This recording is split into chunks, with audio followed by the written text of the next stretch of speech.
Վերջինը Հայաստանում Nest կուտակային ամենամեծ համակարգը, որի շնորհիվ կարող եք կուտակել միավորներ ձեր ավտոմեքենայի ամենօրյա ծախսերից, պարզապես օգտվելով բոլոր այն բենզալցակայաններից, գազալցակայաններից ու ավտոտեղ սպասարկման կետերից, որտեղ փակցված կլինի Nest տարբերանշանը։ Դե իսկ կուտակված միավորներով կարող եք կազմել ապահովագրական պայմանագիր։ Շտապեք ձեռք բերել ձեր Nest քարտն անվճար, զանգահարելով 060 540 540։ Բարև ձեզ սիրելի բարեկամներ, Բաց TV-ն շարունակում է իր հաղորդումները եւ սովորաբար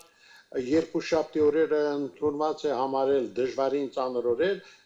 գուցեև դա իրոք է այդպես է, բայց մեզ համար թեթև այդպես տոնական օր չկա, բոլոր օրերը մեզ համար աշխատանքային են եւ Բաց TV-ն աշխատում է բոլոր այդ օրերին իր հեռուստադիտողներին ներկայացնել հետաքրքիր հյուրեր, հետաքրքիր հաղորդումներ եւ իհարկե թեմաներ, որոնք այսօր ուզում են ողջ հայությանը։ Ես պիտի ասեմ, որ այսօր մենք Երևանյան տաղավարում հյուրընկալել ենք մեր լավ բարեկամներից մեկին, Հայաստանի Եվրոպական կուսակցության նախագահ, ազգային ժողովրդավարական BVR նախաձեռնող խմբի անդամներից մեկին Տիգրան Խզմալյանին։ Բարև ձեզ, պարոն Խզմալյան։ Բարի օր, բարի լույս, սիրելի պարոն Ղուշյան, բարև ձեզ։ Առողջություն ձեզ նախ եւ առաջ։ Շնորհակալություն, դա շատ կարևոր է։ Պարոն Խզմալյան, գիտեք, ուրախ եմ, որ իսկապես մեր տաղավարում եք, որովհետեւ ձեզ հետ սովորաբար մենք միշտ այսպես բաց, անկեղծ, թափանցիկ զրույց ենք ունենում եւ ամենակարևորը երբեք չենք անունով մենք միշտ ասում ենք այն, ինչ կա, դա շատ կարևոր է, դա գնահատում է։ Ես հույս ունեմ, որ այսօրվա զրույցն էլ նույն սկզբունքով ենք անցկացնելու։ Պատրաստ եք։ Միշտ պատրաստ, ինչպես ասում էին մեր մանկության տարիներին։ Պարզ է։ Պարոն Խզմալյան, դե երևի տեղյակ եք նաև մոսկովյան վերջին զարգացումներին, ինչ է այստեղ կատարվում, Հայաստանում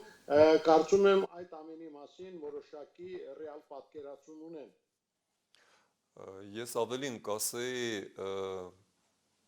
որ Հայաստանի իրադարձությունները հիմա ամենից շատ կախված են Մոսկվայի զարգացումներից, այդպես որ դուք ճիշտ տեղում եք, դուք ձեր փորձի շնորհիվ կրկին գտնվում եք այնտեղ, որտեղ բաբախում է պատմության զարկերակը, դուք Մոսկվայում եք։ Այն, ինչ կատարվում է հիմա Ռուսաստանում, մեծապես ազդելու է այն ամեն ինչին, ինչը շուտով կսկսվի Հայաստանում։ Այո, դե իհարկե մոսկովյան զարգացումները նույնպես շատ հետաքրքիր են եւ հատկապես մեզ հայրիս համար դա ոչ պակաս կարևոր նշանակություն ունի։ Իդեպ մեր զրույցի սկզբում ուզում եմ ձեզ մեկ անգամ եւս հիշեցնել, որ հատկապես այստեղ Ռուսաստանի Դաշնությունում բոլորն այն կարծիքին են, որ դուք ձեր էությամբ հակառուս եք, չնայած ես գիտեմ, որ նման բան չկա, ես գիտեմ, որ դուք սիրում եք ռուս ժողովրդին, ռուս մշակույթը եւ Ռուսաստանի Դաշնության հետ դուք անձամբ ոչ մի խնդիր չունեք։ Չեմ կարծում, որ բոլորն են այդպես կարծում, ավելին, եթե ինձ մեղադրում են հակառուսության մեջ այն պատճառով, որ ես տարիներ շարունակ հակադրվում եմ Ռուսաստանի քաղաքականությանը, ռուս ավելի ճիշտ պուտինյան վարչակազմին, ապա այսօր ողջ Ռուսաստանն է հակապուտինյան, բայց մենք դժվար թե ռուս ժողովրդին կամ ռուսաստանցիներին համարենք հակառուս։ Այդպես որ այդ անհեթեթությունը հալվում է ինչպես ձյունը, այսօր Երևանում -18 էր գիշերը, իսկ Մոսկվայում տաք է, այդպես որ ձնհալը նորից սկսվում է Մոսկվայից եւ Ռուսաստանից։ Ինչպես մի շատ դիպուկ նկատեցի։ Դե մի խոսքով կարող ենք ասել, որ Ռուսաստանում տեղի ունեցող վերջին զարգացումները ինչ որտեղ նաև հայանպաստ են, այդպես եք կարծում։ Ես կասեի ավելին, ընդհանրապես համաշխարհային զարգացումները վերջին օրերին ընդգծված հայանպաստ են, ավելի ճիշտ դա հսկայական հնարավորությունների պատուհան է, հսկայական հնարավորությունների հսկայական պատուհան, դուռ, Հարցն այն է, մտնենք մենք այդ դռնից ներս թե ոչ։ Կավկայի մոտ ամրոց վեպի մեջ կա մի այդպիսի առակ այն մասին, որ մի մարդ մոտենում է ամրոցին, անառիկ ամրոցին եւ սպասում է, երբ կբացվի դուռը, նա օրեր է անցկացնում, տարիներ, ողջ կյանքը, հետո ամենավերջում, երբ որ նա արդեն ծերունի է, նրան մոտենում է մեկը, ասում է, իսկ ինչին էիր սպասում։ Ասում է, սպասվում էի, որ դուռը բացվի եւ ես մտնեմ։ Իսկ դու ինքդ ինչու չէիր բացում այդ դուռը, հարցնում է անցորդը։ Դե որովհետև անառիկ է ամրոցը եւ դուռը փակ է բոլորի համար։ Իսկ իրեն ասում են, այդ անցորդն ասում է, գիտես ինչ, դա Կաֆկան է ասում։ Այդ դուռը հենց քո համար էր բացվում։ Դու պետք է ուղղակի բացեիր։ Դու պետք է վեր կենայիր եւ բացեիր։ Մենք 100 տարի սպասում էինք եւ հիմա էլ ենք սպասում։ Եվ ես մի բան միայն ասեմ, ողջ Ռուսաստանով մենք տեսանք այս վերջին ժամերին, թե ինչպես է ռուս ժողովուրդը եւ ոչ միայն ռուսաստանյան բազմազգ ժողովուրդը վանկարկում Պուտինը գող է, Պուտինը մարդասպան է։ Մենք հայերս ասում ենք դա վաղուց։ Ես գոնե այս տաղավարում տարիներ շարունակ, այնքան ժամանակ, որքան մենք ձեզ հետ հանդիպում ենք եւ խոսում ենք այդ թեմայով, կրկնում եմ, պնդում եմ դա։ Եվ մի զավեշտ կա, որ կարծես թե ողջ աշխարհը Պուտինին գող ու ավազակ են, մարդասպան են համարում, իսկ այն ազգը, որը բոլորից շատ տուժեց ռուսաստանյան այդ բոլշևիկ ֆաշիստների ավազակությունից եւ դավադրություններից ու դավաճանություններից, դեռ զանգվածներ կան, ստվար զանգվածներ մեր հայության,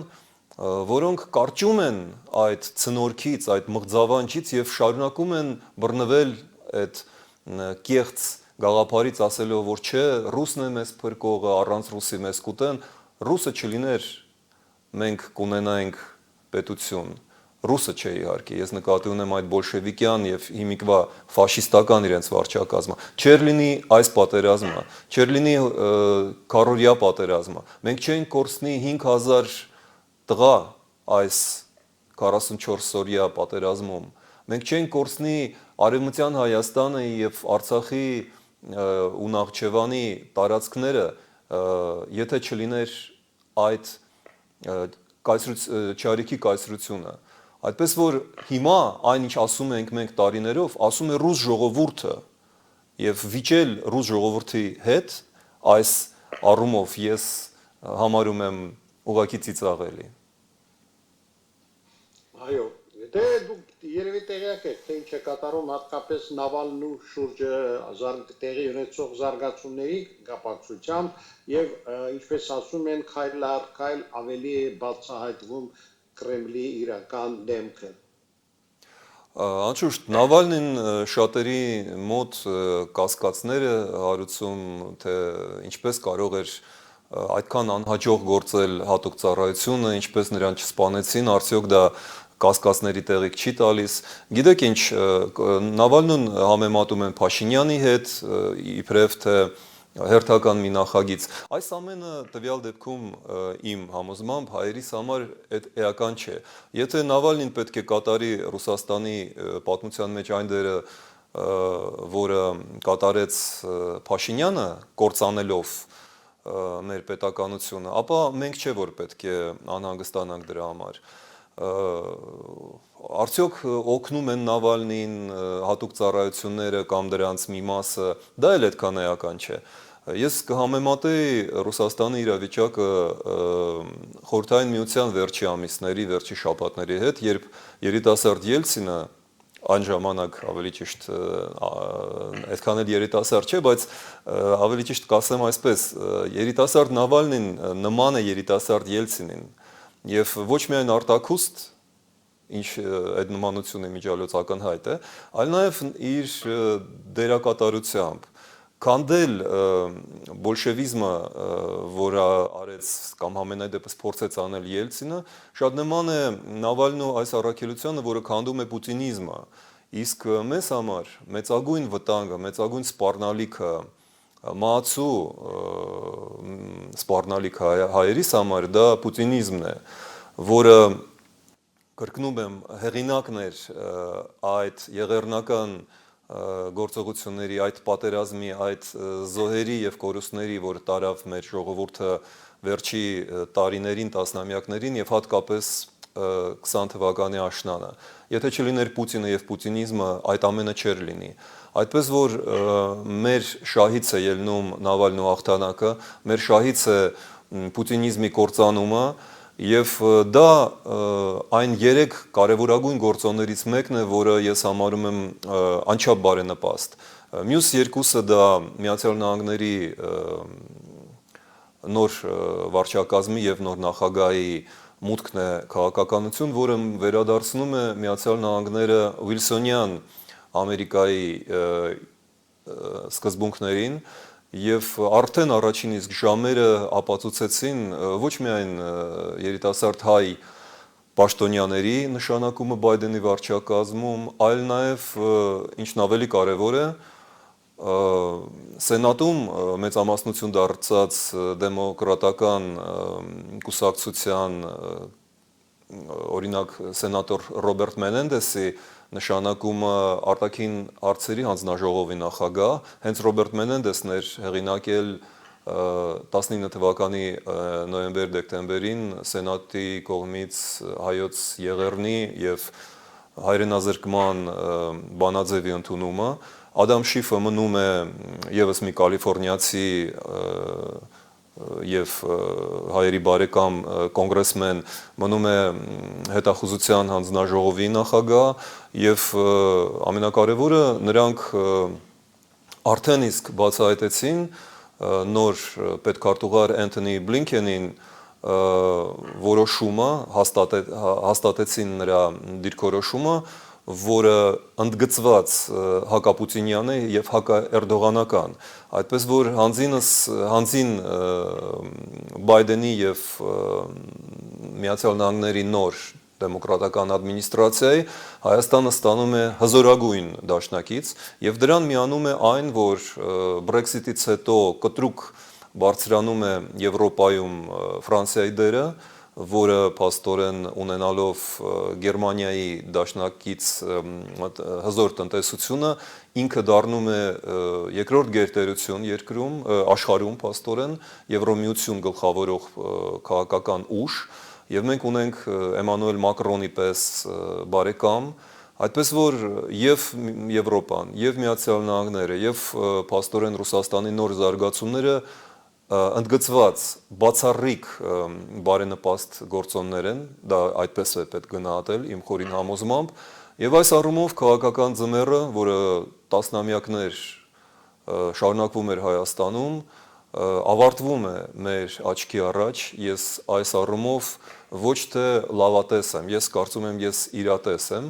պետք է տեսնել այդ զարգացումները եւ ամենակարևորը ինչ պետք է անենք մենք օր առաջ ազատվել ռուսական գործակալներից, որոնք դեռևս իշխանության եւ ընդդիմության շարքերում են, այսինքն Փաշինյանին եւ այդ 17-18, թե չգիտեմ ինչքան ռուսակցություններից, ինչպես ես եմ նրանց անվանում, այդ ռուսավոր Հայաստան ցնորքից, մղձավանջից եւ վերադառնալ հայկական ազգային ժողովրդավարական հիմքերին, վերադառնալ եվրոպական համաշխարհային մարդկային արժեքներին, վերադառնալ դեմոկրատիային, մարդու իրավունքներին եւ այդ ճանապարհի վրա մենք առանց պատերազմի, առանց նորանոր զոհերի ու զոհաբերությունների ու կորուստների կկարողանանք յետ բերել եւ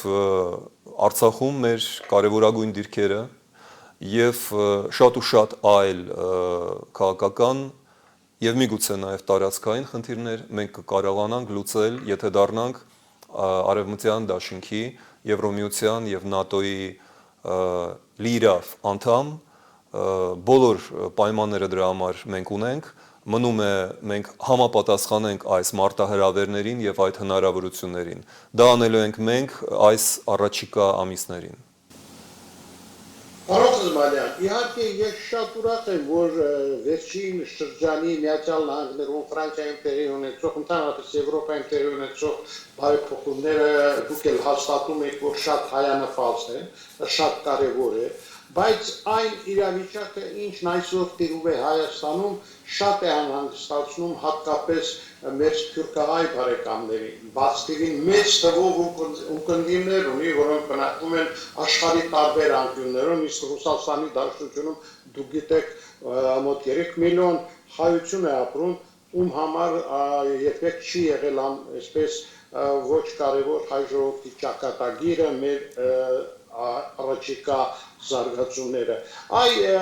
Նրանց բոլորին հետաքրքրում է, թե այսօր ռեալ ինչ իրավիճակում է Հայաստանը եւ կկարողանանք մենք դուրս գալ այս մղջավանջից։ Ես վստահ եմ, որ մենք վկա եւ մասնակից ենք, ինչ որտեղ նաեւ զոհ ենք այն հոգեվարքի, որն ապրում է պուտինիզմը նաեւ Հայաստանում, որտեղ Հայաստանում 20 տարի շարունակ Պաստորեն 99 թվականի հոկտեմբերի 27-ից տիրում է չեկիստական, կաղգեբեական ոչ միայն մթնոլորտը, իշխանությունը, դա հենց Պուտինի անվան հետ է կապված, որտեղ Պուտինը առաջի անգամ եկավ Երևան, շատերը հիմա դա չեն հիշում, հենց հոկտեմբերի 27-ի սպանդից հետո նա եկավ Թաղմանը, ինչպես մարդասպանը միշտ գալիս է իր հանցագործության վայր, համոզվելու համար, որ նրան հաջողվեց իր հանցագործությունը, եւ նա Քոչարյանի կողքը կանգնած Քոչարյանի իմիջիալոց չէր կարող թաքցնել իր հրճվանքը եւ ժպիտը, ես հիշում եմ այդ կադրերը եւ լուսանկարներ կան, կարելի է հիշել այդ ամենը։ Նրանք հաղթեցին ժամանակավոր եւ նրանք 20 տարի շարունակ պահում են Հայաստանը այս կագեբեական մղձավանջի մեջ, թեև իհարկե նրանք երբեք ձեռ չէին քաշել եւ արդեն Լևոն Տեր-Պետրոսյանի օրոք ակնհայտ էր նրանց ազդեցությունը, սակայն ամբողջությամբ նրանք ենթարկեցին իրենց Հայաստանը հենց 99 թվականի հոկտեմբերի 27-ից։ Եվ հիմա այս մղձավանջը, այս երկու կորսրած տասնամյակները ավարտի են մոտենում, 21 թիվը լինելու է Հայաստանի համար բեկումնային։ Մենք այս սարսափելի զոհաբերությամբ տղաների մեկ սերնդի կորուստով, նահատակությամբ վճարեցինք սարսափելի գինը ռուս բոլշևիզմից եւ ֆաշիզմից ազատվելու համար, որտեղ դրանք իրականում նույնն են, եւ ինչպես Ուկրաինան եւ Վրաստան, ինչպես Մոլդովան, ինչպես մերձ Բալտյան երկրները նախկին, մենք կազատվենք այս ճիրաններից, ռուս-թուրքական դաշինքից, օրեր, շաբաթներ անց լրանալու են ռուս-թուրքական պայմանագրերի 100-ամյակները, Մոսկովյան, Կարսի, Ալեքսանդրապոլի, եւ մենք կկարողանանք թոթափել այս լուծը եւ կրկնում եմ դրան մեծապես օգնում է այն, որ պուտինիզմը սատկում է հենց իր որջի մեջ Մոսկվայում, Ռուսաստանում շատ կարեւոր է, որ ռուսական գավառներում 110 քաղաքներ թե ավել Վլադիվոստոկ, Նովոսիբիրսկ, Տոմսկ, Խաբարովսկ, Պիտերբուրգ, այդ քաղաքներում է ոչ միայն Մոսկվայում ապստամբությունը սկսվել։ Ես չեմ կասկածում, որ Ռուսաստանում կան եւ ուժեր եւ ներուժ այս բողոքները ջարդելու, փշրելու, սակայն եթե տեսնենք, որ եթե նկատի առնենք, որ բողոքարարները դա երիտասարդությունն է, ուսանողությունը, ավագ դպրոցների սաները, Ռուսաստանը չի կարող սեփական ապագայի իր մատաղ սերնդի հետ պատերազմել, դա ինքնասպանություն է, այդպես որ ես չեմ կասկածում, որ պուտինիզմը սատկելու է, իսկ պուտինիզմի մահը բերելու է մահ նաև Հայաստանի իր գործակալական ցանցին, կագեբեշնիկներին, որոնք իշխանության մեջ են եւ ընդդիմության, այսպես կոչված ընդդիմության մեջ են, այդպես որ մեր հայրենակիցները հատկապես Ռուսաստանում պետք է պատրաստ լինեն հենց դրան։ Ես միշտ մտահոգված էի, որ Ռուսաստանի հայերի վրա մեծ խնդիրներ են կուտակվում, ամպեր են կուտակվում, որովհետև ռուս ազգայնականները, շովինիստները, ֆաշիստները հայերին են մեղադրելու շատ ու շատ բաների մեջ, ինչպես առաջ մեղադրում էին ամեն ինչում հրեաներին։ Հիմա մենք արդեն լսում ենք, որ պուտինիզմի հեղինակները հայեր են, մեծաթիվ հայեր, որ Լավրովն է կիսով հայ, որ Միշուստին է կիսով հայ, որ Մարգարիտա Սիմոնյանցը եւ Կուրղինյանը, Տիգրան Քիոսայանը եւ Դավիթ Շահնազարը, Կարեն Շահնազարովը, որ Անդրանիկ Միհրանյանը, Արամ Գաբրիելյանովը, ահա այդ մարդիկ հայանուն մարդիկ հայկական ազգանուններով են կերտել այդ հրեշին պուտինիզմը, եղել են նրա գաղափարական սպասավորները եւ իհարկե հայերին են դրանում մեղադրելու ու ես մեծ վտանգ եմ տեսնում դրա մեջ։ Ես կանխատեսում եմ ռուսաստանցի հայերի մեծաքանակ ներհոսք դեպի Հայաստան առաջիկա ամիսներին։ Ես կարծում եմ, որ Հայաստանի պետությունը պետք է պատրաստ լինի այդ մարտահրավերներին եւ օգուտ քաղի դրանից։ Ես կոչ եմ անում մեր հայրենակիցներին, ովքեր կարող են դեռ պատրաստվեն այս ամենին եւ պատրաստ լինեն հայրենադարձությանը, պատրաստ լինեն իրենց բիզնեսները եւ սեփականությունը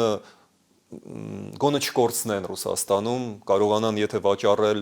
թող վաճառեն, քանի դեռ գնորդ գտնեն։ Ես կարծում եմ, որ մենք կանենք ամենակարևորը։ Հայաստանը կմիավորվի Սփյուռքի հետ։ Չի լինի այդ անջրպետը։ Եվ հենց Սփյուռքից, Արևմտյան Եվրոպայից եւ Միացյալ Նահանգներից, ինչու՞ չէ նաեւ Ռուսաստանից մենք կստանանք այն հարյուրավոր փայլուն մասնագետների, հիմնականում երիտասարդ, ովքեր կօգնեն մեզ ոտքի կանգնել որպես պետություն, որպես դեմոկրատական ազգային պետություն, որպես եվրոպական պետություն եւ ես փայլուն ապագա եմ տեսնում մեր հայրենիքի համար։ Պարոն Խզմանյան, դուք նշեցիք մի շարք ազգանուններ, Մարգարիտա Սիմոնյան, Կուրղինյան, չգիտեմ մյուսներին, բայց հիշեցնեմ ձեզ, որ առաջերին 2 օր առաջ ռուսական ֆեդերալ կանալով, TV-ով, այդ նույն Կուրղինյանը խոսելով Ղարաբաղյան որ Հայաստանում կատարվել է դավաճանություն եւ միայն դրա շնորհիվ են ազերիները կարողացել հաղթել եւ ասեց ով է գլխավոր դավաճանը նշելով վարչապետին։ Դուք լսել եք այդ հաղորդումը։ Ես չեմ լսում Կուրղինյանին, բայց ես տեղյակ եմ այդ թեսին եւ կարծում եմ, որ պետք չէ խաբվել, սա բոլոր հանցագործների դասական գործելավոճն է։ Իրենք ստեղծում են գործակալներ, իրենք վարձում են մարդասպաներ, հետո նրանց էլ մեղադրում են, որպեսզի թաքցնեն սեփական մեղքը։ Փաշինյանը կամա թե ակամա, այո, նա եղել է գործակատար, նա սպասարկել է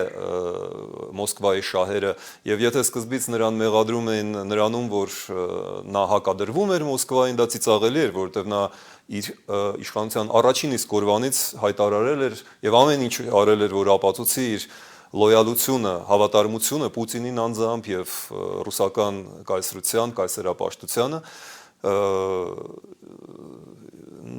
վերջերս Պուտինը արդեն բացեիբաց ասում է, որ չէ, Փաշինյանը ամեն ինչ ճիշտ է արել,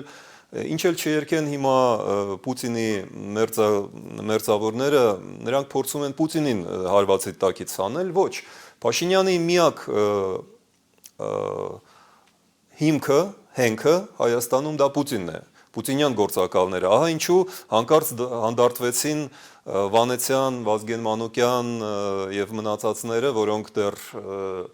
շաբաթներ առաջ իրենց վրա շորերն էին ճղում, բայց Պուտինը հայտարարեց, որ չէ, Փաշինյանը պետք է մնա եւ իրենք լռեցին։ Ձեզ դա զարմանալի չի թվում։ Իրականում դա գործակալական ցանցի տարբեր ուղղություններ են եւ հիմա Փաշինյանը նրանց լրիվ հարմար է, որովհետև նա կատարում է բոլոր ցանկությունները, բոլոր հրամանները, հրահանգները եւ նրան փոխել Պուտինի համար ձեռնտու չէ։ Պետք կլինի կփոխեն, նա Նավալնի անդրավարտիկների պես է վարվում իր գործակալների հետ, ինչպես Յանուկովիչի հետ, ինչպես Սերժ Սարգսյանի հետ, այդպես էլ կվարվի Փաշինյանի հետ, այդպես որ Փաշինյանը այստեղ ընդամենը քաոսյան նոխազ է, ոչ ավել։ Պարոն Թզմանյան, քաղաքական առումով մեզ որոշ բաներ իհարկե պարզվեցին, բացահայտվեցին, բայց տնտեսական զարգացման ոլորտում ինչ հեռանկարներ եք տեսնում։ Ես կուզեի մի կարևոր հանգամանք նշել։ Վերջին տարիներին, հատկապես Քոչարյանից սկսած, Հայաստանի ողջ տնտեսությունը որպես գույք պարտքի դիմաց, հետո այլ պայմանագրերով փոխանցվել էր Ռուսաստանին։ Մեզ չի պատկանում Հայաստանում գրեթե ոչինչ։ Ցանկացած հայ ընտանիք իր կոմունալ ծախսերի մեծ մասը վճարում է ոչ թե ազգային բյուջե Հայաստանին, այլ Ռուսաստանին։ Մենք վճարում ենք գազի համար, ընդ որում աշխարհի ամենաթանկ գինը, Ռուսաստանին։ Հոսանքի համար մենք նույնպես վճարում ենք Ռուսաստանին։ Բջջային հեռախոսների համար մենք նույնպես վճարում ենք Ռուսաստանին։ Ռուսական է հայկական երկաթուղին։ Ավիացիան քանդվել է ռուսական դեմպինգի պատճառով։ Բոլոր հանքերը, անգամ սոտկը, ինչպես պարզվում է, ռուսական են։ Դա կարելի է շարունակել, սակայն ես ուզում եմ մի կարևոր հանգամանքի վրա ուշադրություն բերել։ Այս անելանելի թվացող իրավիճակը իր մեջ պարունակում է նաև ելք։ Բանն այն է, որ այդ բոլոր, գրեթե բոլոր կոնցեռները, կորպորացիաները պետական են, ռուսական պետական կորպորացիաներ են։ Դա Գազպրոմն է, Ռոսնեֆտը, դա MTS, Vivasel, չգիտեմ, Beeline, Rostelecom, դա RЖD-ն է, ռուսական երկաթուղիներ եւ այլն, Aeroflot-ն է, եւ դա իր մեջ, կրկնում եմ, պարունակում է մեծ հնարավորություն մեզ համար, քանի որ Պուտինը եւ նրա խունտան, վարչակազմը հիմա ռուս ժողովրդի ռուսաստանցիների կողմից են անվանվում գող, ավազակ, մարդասպան։ Իրենք օրենքից դուրս են համարվում սեփական ժողովրդի կողմից։ Եվ ցանկացած այլ, լինի դա Նավալնին կամ Պուպկինը, ով որ գա Պուտինից հետո, ստիպված է լինելու գործ ունենալ դրա հետ։ Ստիպված է լինելու գործ ունենալ մի իրողության հետ, երբ Ռուսաստանն ինքն է թալանի մեծագույն առարկա դարձել, ինչ ասենք Հայաստանի համար։ Իսկ որտեղ է այդ հնարավորությունը։ Հնարավորությունը հետևյալն է. մենք պետք է, եւ մենք դա անպայման կանենք, հայտարարենք, որ Զանգեզուրի պնձեմոլիբդենային կոմբինատից սկսած Քաջարյանից մինչև Ալավերդի կոմբինատը, երկաթուղուց մինչև սոտկի հանքը, բջջային համակարգից կապից մինչև գազը մատակարարումը եւ հոսանքի մատակարարումը, Հրազդանի ջեկից մինչև ատոմակայան, այդ ամենը Հայաստանից արգրավվել է, զավթվել է ապօրինի կերպով ռուս վարչակազմի ապօրինի հանցավոր ղեկավար Պուտինի կողմից եւ նրա մերձավորներից։ Այսինքն մենք ստանում ենք հսկայական իրավական, օրինական հաղթաթուղթ։ Մենք կարող ենք ցանկացած միջազգային դատարանում ապացուցել, որ մեր տնտեսությունը զավթված էր, առևանգված էր ապօրինաբար, որ այն հայ բարձրաստիճան պաշտոնյաները, ովքեր ստորագրում էին այդ խայտառակ եւ ապօրինի պայմանագրերը, հանդիսանում էին ռուս գործակալներ։ Ուստի մենք միջազգային դատարաններում կապացուցենք, որ մեր տնտեսությունը օկուպացված է եղել ինչպես մեր ողջ երկիրը։ Ահա այն ճանապարհը, որով մենք շարժվելու ենք եւ ինչպես ենք մենք պետականացնելու, իսկ հետո արդեն միջազգային աճուրդներով կրկին արդար դեմոկրատական ձևով կիրառության մեջ ենք վերադարձնելու իշահայ ժողովրդին մեր տնտեսական հզորությունները, մեր հանքերը, մեր բոլոր ունեցվածքը։ ահա այս ճանապարհը կրկնում եմ, դա միանգամայն օրինական ճանապարհ է եւ գումարելով դրան հայ ժողովրդի հանճարը, ստեղծագործ հանճարը, ես չեմ կասկածում, որ մենք շատ կարճ ժամանակում թռիչքային զարգացում կապրենք եւ կապահովենք մեր քաղաքացիների համար հրաշալի ապագա դեմոկրատական ազատ երկրում։ Շնորհակալություն, պարոն Խզմալյան, բաց անկեղծ զրույցի համար։ Շնորհակալ եմ հրավերի համար։ Սիրելի բարեկամներ, հիշեցնեմ, որ Մոսկվայից մենք հեռավար տարբերակով կապ ենք հաստատել մեր հայտնի քաղաքական գործիչներից մեկի ազգային ժողովրդավարական բևեռի նախաձեռնող խմբի անդամ Տիգրան Խզմալյանի հետ։ Այսօր այսքանը, մնանք լավատես եւ սպասենք առաջիկա զարգացումներին։ Առաջինը Հայաստանում Nest կուտակային ամենամեծ համակարգը, որի շնորհիվ կարող եք կուտակել միավորներ ձեր ավտոմեքենայի ամենօրյա ծախսերից, պարզապես օգտվելով բոլոր այն բենզալցակայաններից, գազալցակայաններից ու ավտոտեխ սպասարկման կետերից, որտեղ փակցված կլինի Nest տարբերանշանը։ Դե իսկ կուտակված միավորներով կարող եք կազմել ապահովագրական պայմանագիր։ Շտապեք ձեռք բերել ձեր Nest քարտն անվճար, զանգահարելով 060 540 540։